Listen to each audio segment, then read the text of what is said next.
Hola a todos y todas, bienvenidos, bienvenidas a otro día más de Nieve Roja, Festival de Cine de Terror, Ciencia Ficción, Fantástico y Bizarro.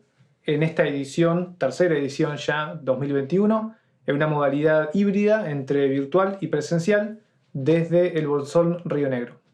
Bueno, hoy nos acompaña una película colombiana que se llama Luz y nos acompaña también Juan Diego Escobar Alzate, que le agradecemos que se haya conectado y pueda conversar con nosotros un poco sobre la película.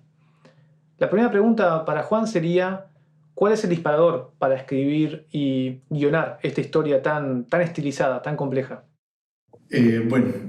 Básicamente Luz, yo la escribo porque yo no creo en Dios. Yo creo en el Dios según Spinoza, Baruch Spinoza, el filósofo, que básicamente lo que dice es que Dios está en todas partes, ¿cierto? En la naturaleza, en una sonrisa, en todo, básicamente.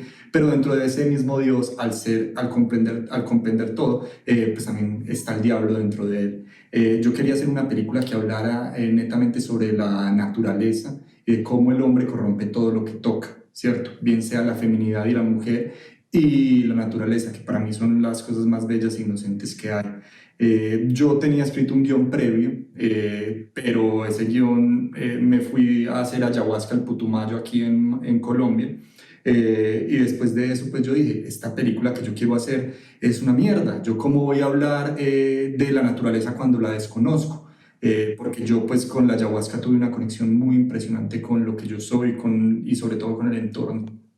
Entonces yo decidí cambiar absolutamente todo y empezar de nuevo. Luz es un tributo no solo al dios de Spinoza, sino también a la feminidad y a la naturaleza. ¿Cómo, ¿Cuánto tiempo les tomó en realidad el proceso, digamos, de guión, realización y postproducción? Y finalmente, ¿cómo se generó la financiación del proyecto? Bueno, básicamente, como bien ustedes entenderán, hacer cine independiente y sobre todo cine de género en Latinoamérica es complicadísimo. Al ser precisamente pues, con fondos independientes, no gubernamentales. Luz es una película que se hizo con fondos personales o con contribuciones, nunca con fondos gubernamentales, lo que nos dio obviamente la libertad de poder contar el relato de la forma que quisiera y no tener, digamos, un estudio detrás. Como les decía, primero yo digamos que tenía un guión escrito, ya estábamos próximos a rodar, pero yo dije, este guión es una mierda, como dije anteriormente, y lo cambiamos y volvimos a empezar.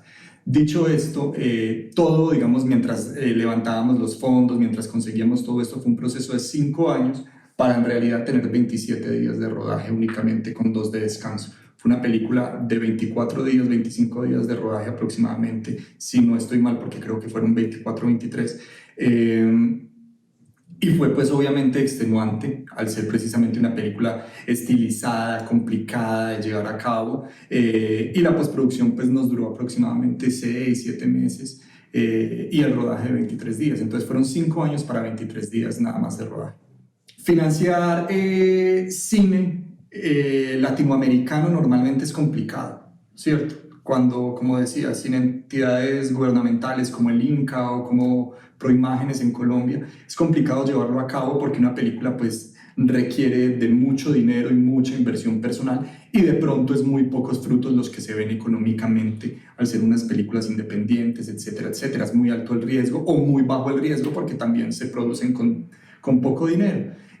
Luz fue una película que se hizo a través del crowdfunding, la colaboración y después de fondos personales. Por eso me demoré tanto, digamos, que pudiéndola lanzar, porque primero en una primera etapa hicimos un crowdfunding, con este dinero pues teníamos una parte del rodaje, después el guión cambió, evolucionó, se volvió una película más costosa, por lo que me tocó ahorrar a mí para poder destinarlo a la película y básicamente esos son los fondos personales, fondos de crowdfunding y contribuciones. ¿Tuviste vos o el equipo referencias estilísticas que influenciaran, digamos, el trabajo de diseño? En todo caso, bueno, ¿cuáles fueron esas referencias y cómo lo trabajaron con el equipo? Bueno, en realidad digamos que yo soy un amante, toda la vida he sido del spaghetti western, en realidad, desde toda mi vida. Entonces tomo muchos elementos precisamente del spaghetti western, también del Heimat film, que es un género prácticamente extinto, no, extinto totalmente y muy poco conocido, un subgénero bávaro que se encargaba precisamente de que la naturaleza era algo pues abrumador y eran todas estas mujeres súper del campo, todo esto. También, digamos, Rembrandt, el pintor, es una gran influencia. Las niñas de Hilas, digamos que es como esta pintura súper famosa, conocida, y digamos que películas como El Topo, The Witch, Valerie and Her Weeks of Wonders, Picnic at Hanging Rock también, digamos, es una influencia. Entonces, digamos que obviamente cuando uno dirige una película no necesariamente tiene que ser puras influencias de películas, sino también movimientos cinematográficos, música, como pueden ver, la música es súper importante, digamos, dentro de la historia. Beethoven, Mozart, toda esta música clásica, yo me crié con esta música clásica gracias a mi padre, también como lo mencionó, gracias a él, fui un consumidor en un principio muy grande de spaghetti western, lo que me llevó después a conocer el giallo italiano y a sumergirme finalmente en el terror, que es el género que amo. Y sí, y la pintura también, la literatura es muy importante, Las Flores del Mal precisamente por eso también se llama Luz de Flower of Evil, o en algunos países Luz, la Flor del Mal, precisamente en tributo también a este gran poeta que es Baudelaire. Hablando del género de terror, que es muy amplio y muy diverso, ¿qué es lo que te interesa particularmente de ese género? Tanto como director, pero también como espectador, ¿no? ¿Qué es lo que más te gusta? Y preguntarte también si siempre tuviste claro que la película iba a estar de alguna forma ubicada en alguna de estos géneros. Bueno, yo siempre he sido un consumidor voraz de cine de género en realidad. No me gustan mucho las películas recientes, más bien soy un nostálgico y me voy a las películas un poco más viejitas. Me gusta mucho como toda esa plasticidad en términos, digamos, del fílmico, del rollo, me fascina, digamos, no me gusta mucho como esa digitalización, la imagen plana, me gusta más como ese grano, ese grittiness que tiene, digamos, eso. Me gusta muchísimo más la plasticidad que tiene todo esto, el manejo del arte, del color, etcétera, etcétera. Por eso Luz también tiene, digamos, un poco todo esto, ¿cierto? Que parece básicamente un Ektachrome o en términos de stock fílmico o un Technicolor, ¿cierto?